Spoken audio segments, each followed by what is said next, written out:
Hi guys, Ben here and welcome to Motivation to Invest. Warren Buffett is one of the greatest investors of all time.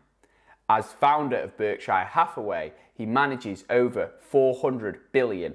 But can he predict market crashes? Firstly, it must be stated that no one can predict the exact time when market crashes will occur. However, in the words of the great Howard Marks, by knowing where we are in the market cycle can help us to predict the probability of future outcomes. And I think Warren Buffett is somebody who knows his probabilities. So in this video, I'm going to reveal a piece of exclusive interview footage where Warren Buffett actually made business decisions leading up to the 9/11 incident.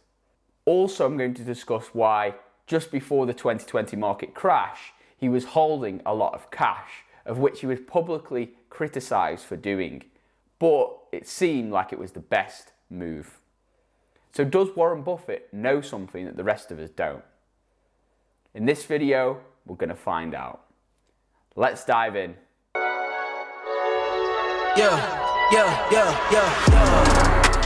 Coming in, flex, I just wanna win. Welcome back to Motivation to Invest. Before we get started, go ahead, smash that like button for the YouTube algorithm. That allows us to continue providing you with free valuable content like this. I post videos every week on stock market investing tips and strategies.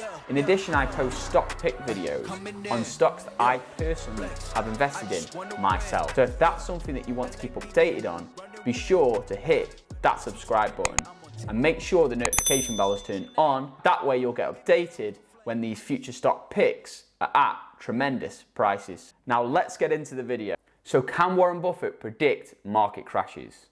Well, according to his biographer, Alice Schroeder, who wrote The Snowball, he is definitely a guy you should listen to.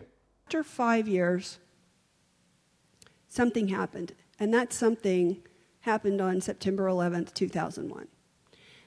I was in New York that day. I actually saw the second tower get hit. I knew a lot of people that were in it, and it was not a good day, obviously, for many people. There's a lot of bad memories. But the next day, the first person that I called was Warren, because I wanted to just hear his thoughts on the whole thing. And what I found was that he was extremely angry. And that was not at all what I was expecting. He was one of only 2 occasions that I've ever seen him be very, very angry. And what had happened was he, of course, had absorbed the terrorist attack. He had thought deeply about it, and we would go on to have many, many interesting conversations about terrorism and risk. But why he was angry was that 6 months earlier, he had spoken to the leaders of the 2 big insurance companies that Berkshire owned, National Indemnity, which was run by Ajit Jain, who you may have heard of. He just went on the board of directors of Berkshire Hathaway. And he had spoken to the CEO of General Re, which was the company that Berkshire bought, whose stock I had followed that had led me ultimately to get involved in the first place. And he had told those 2 people to go and survey how much insurance exposure that they had in the trade centers. How many customers did they have, and if something happened to those 2 buildings, what did Berkshire have at stake that it could lose?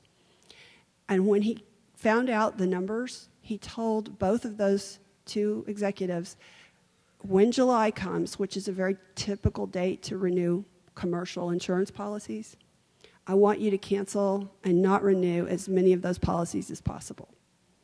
One of those 2 people, Ajit Jain, had done exactly that and has cut his exposure in the trade center very sharply.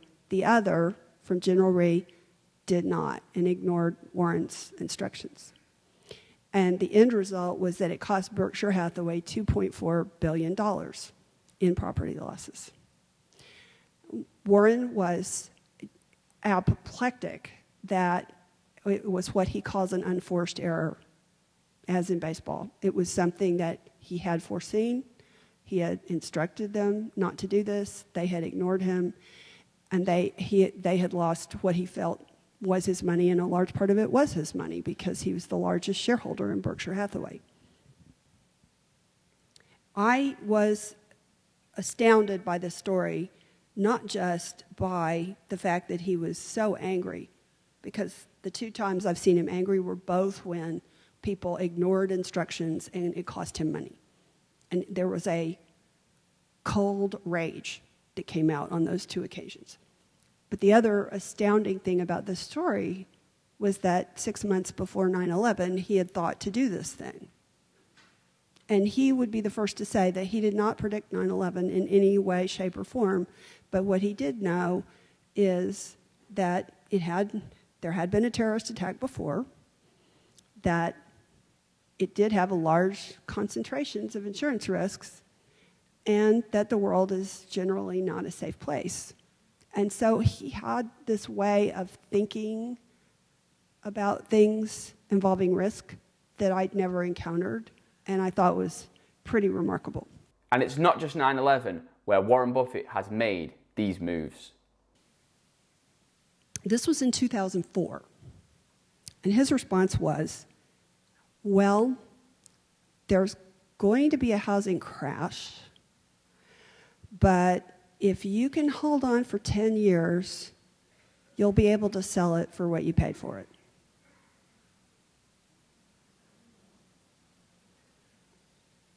And later, in 2008, he said he didn't foresee the housing crash. And I believe he meant that sincerely, that he didn't foresee the magnitude of it. He thought there was a bubble in 2004. He didn't really think it was going to get so much worse.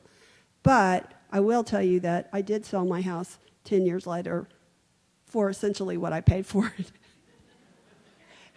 And in between, it was ugly. So he was right, and it was spooky, and it took me back to 9/11 and his way of knowing things.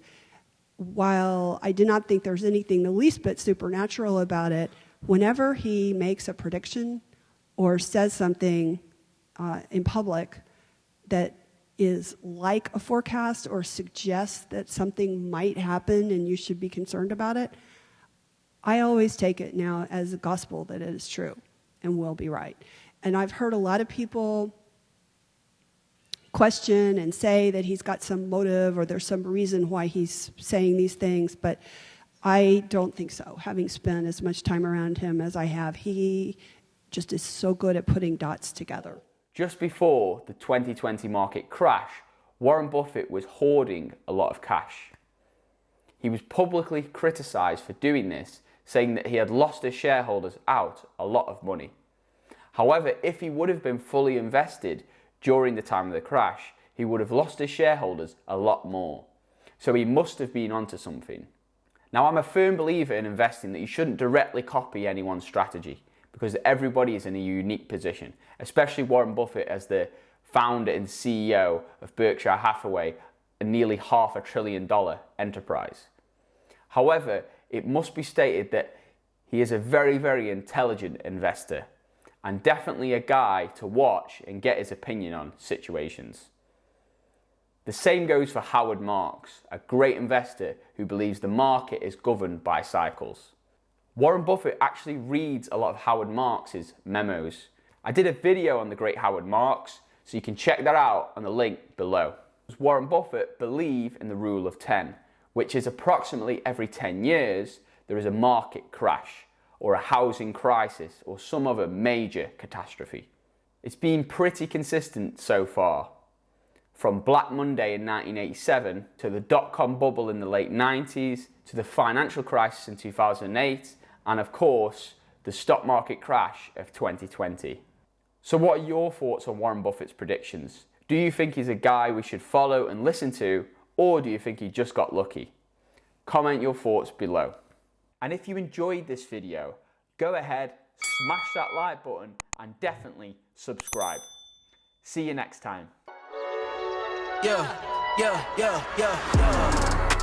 Coming in, flex. I just wanna win, LABB, who we running with,